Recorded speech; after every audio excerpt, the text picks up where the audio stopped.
Hindi. Wala kang utang dahil hindi mo binilang eh. Pag binilang, may utang.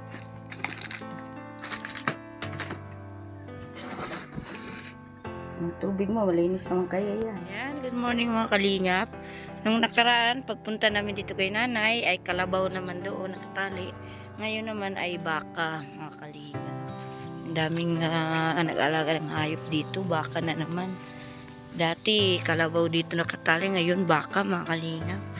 As usual, mga kalingap, update naman natin kay nanay. Sumama ko kay Jipoy. Ayun. Kasi, every week, ina-update din namin si nanay, dinadalaw namin si nanay. Para masisigurado namin na hindi na talaga mabalik yung babae sa bahay ni nanay, mga kalingap. Yan, good morning, good morning.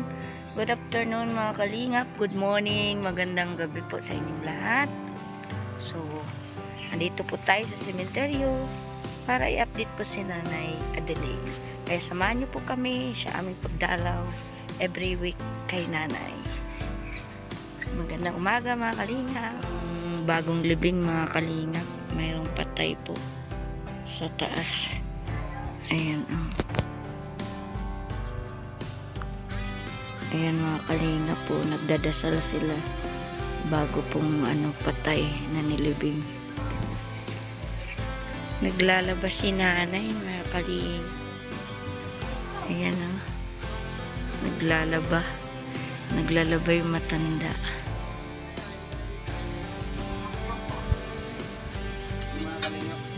Anong klaseng putahe ito, Nay? Ginisa yan, laganing tawyo. Saging. Yo. Saan mo natutunang putahe na yan? Balik sa Camarines. Camarines? Yo. Bakit? Ano ka pala noon? Chip ka pala noon, unang panahon? Saan? Bigi. Saan? Danaw? O, pang Danaw lang ang pagluluto mo. Kala ko chip ka ng restaurant eh. Chef ng restaurant. Danaw lang pala? Pang Danaw lang pala mga kalingap pang luto ni nanay. Kain na, Nay. Kain na! Ang ganda ng bigas ni nanay, ang puti. Kain na ka, Nay. Siningi ko yan. Kaya na ka po, may papalitan na video. Malinis na dito, Nay. Wala lang yung borders mo. Kung tulungan sa narong-arong. Sa ibang bayo na naman siya. Yo, naman.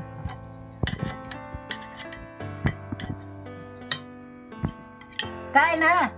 Yung kanin mo na, ipang na yan, diretso. Hindi, tugla po na nini pag di na ubos. Ganda ng bigas mo na yan. Puti. Bayad din isa ko. Kaputi man talaga yung dinadala ng bagas ko. Nautang ko eh. Yan. Nautang ko. Pa, gusto mo na yung damit mo na yan. Nung unang linggo. Mainit ay. Unang linggo pumunta kami, ganyan din ang damit mo. Mainit ay. Ngayon, paborito mo talaga. Mainit. Pag mainit, pating kami sita iba kayo. Kakain na po. Sige na, Nay, kain ka na. Sardinas na may saging. Putahe ni Nanay Adeline. Kain na! Uy! Kain ka na. Kain na! Ikaw na. Dura di ba bayad sa utang sa inyo? May utang ka pala sa amin. Mahal ko nagpapakupro ka mo dun. Binilang mo kung magkano nabayaran mo. Hindi. Wala kang utang dahil hindi mo binilang eh. Pag binilang, may utang.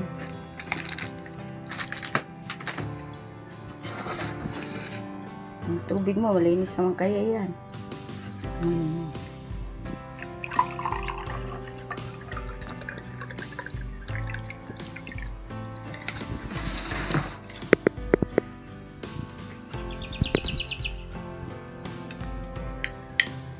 Sarap na eh. Bili ko nga yan. Wow, ang dami na. Kain na po! Ganun ko na. Ito na, busog ako na. Ayan, kumakain po si Nanay Adeline. Solo-solo na siya ngayon mga kalingap. Wala na siyang kahati sa pagkain at ulam. So, ibig sabihin, nakakatipid ka na, Nanay. Pati pera, tipid ka rin na ngayon, no? Ayan. Diba? Masarap din yung buhay mag-isa, Nay. Dapat may utusan. Walang mautusan? Kaya nga. Eh, hindi ka nag-anak ng marami, ay. Eh, kung nag-anak ka ng marami, di may utusan ka pa dito. Kaya nga. Eh, yung aki mo, hindi ka na dinalaw. Ali din dito kada kung pwede din. Oh. Saan galing yung ano na, yung saging mo? Inagi dito. Inagi ko yung binagi. Oh.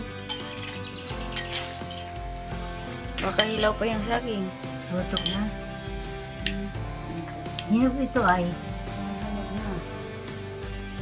May padaray mo, tama yung mga lampayot. Wag na. Nagkanda hinog-hinog na rin yung saging ko sa bahay ay.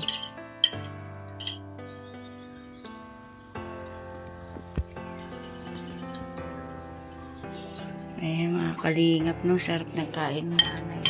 Ano yan ay, pananghalian o pang-agahan? Panghalian? Tinapay ko na ang gahan ko. Ah, di pananghalian na yan.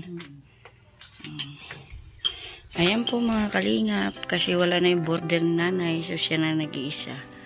Ayan, naglalabas si nanay nung dinat na namin. So yun, malinis na, kasi si nanay lang mag-isa, so marami siyang nagawa. So yung dalawa sila, dugyot ang bahay ni nanay. Bukod sa dugyot ang bahay ni nanay, ang daming mga, lagay-lagay. Tapos, wala pang pera. Ubos ang pera lagi ni nanay. So ngayon, may bigas pa. Meron pang grocery si nanay. May pira pa. So hindi na masyadong si nanay ngayon stress. Hindi na siya masyadong naubusan ng pera mga kalingap. Kasi siya lang mag-isa. Yung ulam na yan. Hanggang mamayang gabi yan. Hindi mamang mag-iba. Tagla ko yan. Hanggang mamayang gabi yung ulam na eh. Yung kanin mo hanggang mamaya pa yung gabi. Hindi ba malaking tipid? 10 kilo mong bigas or 5, medyo matagal-tagal. Parang gutom ka na ya. Pawis na pawis. Naglaba ko yung ba.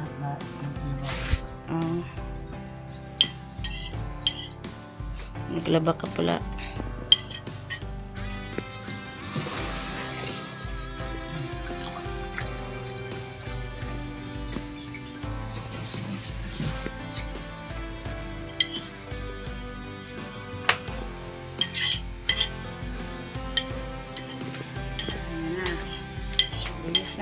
No?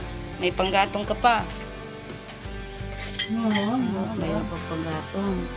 Baon yun. May bago na naman patay na nilibing ngayon ay. Diyan sa taas ng bahay mo. Magkain ka pa. Bakit hindi ka naningil doon? May bago. Daming tao. Akala ko kumukuhay. Wala eh. Sabi mo ikaw ang tagapaningil pag mailibing. Ako nga naman may mapupuntahan ba? Eh ayan o. Daming tao. Mga ka! Yun. Makadilinsya ka na ng pera. Kaso wala eh. Hindi ka hindi mo alam eh. Parang natulog ka lang sa pansitan kaya wala kang nakuha sa libingan. Sa mga nagpapalibing. Ayan, sarap ulam nanay. Ubus ang kanin. May pangapunan. Tipid na tipid ang nanay ngayon. Wala nang kasama ay. Kaya tipid. Alis na ako, Nay. Alis na kami, Nay. Babay na. Sige, tamakul ka pa ako. Mag-ingat ka dito, ha. O sige, next week. Dito na naman kami. Para Saan punta dito? dalawin ka namin kasi para makita namin kung hindi na pupunta yung bruhang babae na yon dito para guluhin ka. Kaya ganun. Yung bulat kalahati. Kaya nga, kaya din Pabayad siya. pinapapunta kami dito. Sana maabutan din namin. Baka mamaya puntahan ka dito. Di ba? O sige na, bye-bye na. Sige. Ingat ka. Kalingap. Maraming salamat po sa inyong lahat. At update po namin kay nanay. Tuwing linggo po ay dinadalaw po namin ni Jipoy para masigurado namin yung kalagayan na hindi na po pupunta yung bruhang babae na yun. So yun, okay naman si nanay sa pagdalaw namin. At malaking kaayusan kay nanay bahay. At tipid si nanay sa bigas at saka ulam. Tsaka yung pera, tinignan namin ni Jipoy ay yung sa binigay ni Jipoy yung pagpunta namin nung nakaraang linggo ay mayroon pa. So malaking kaginhawaan kay nanay, no, mga kalingap, na wala na yung borders. Kasi yung may borders siya ay lagi siyang gipit sa pera. Na hindi na siya nanghihingi sa amin pag binibigyan namin, ayaw niya. So nung nandyan, nakapagtataka mga kalingap na manghihingi siya at hindi na siya umaayaw sa bigay namin pera. Kasi nga, andyan yung bruhang babae na yun. So ngayon, noon parang depressed masyado si nanay, no? So ngayon ay medyo maganda na at nakakagaan na siguro ang feeling ni nanay at magaan na rin ang feeling namin mag-asawa, mga kalingap. Kasi nakakatipid si nanay. Kasi yun, no? Mayroon pa siyang pera, 400 pa. So yun. So, thank you so much mga kalingap sa pagpanood nyo ng aking vlog, update kay nanay. So, yun, every week na natin i-update si nanay para makita namin at maiwasan natin yung pagbalik ng babae na yun sa pamamahay ni nanay. Thank you so much at shout out sa kay Kuya Paul, Ate Ina, Kalingap Rap at sa lahat ng team Kalingap. Magandang buhay po sa ating lahat. Bye-bye! Hanggang sa muli po ng ating update kay Nanay Adeline.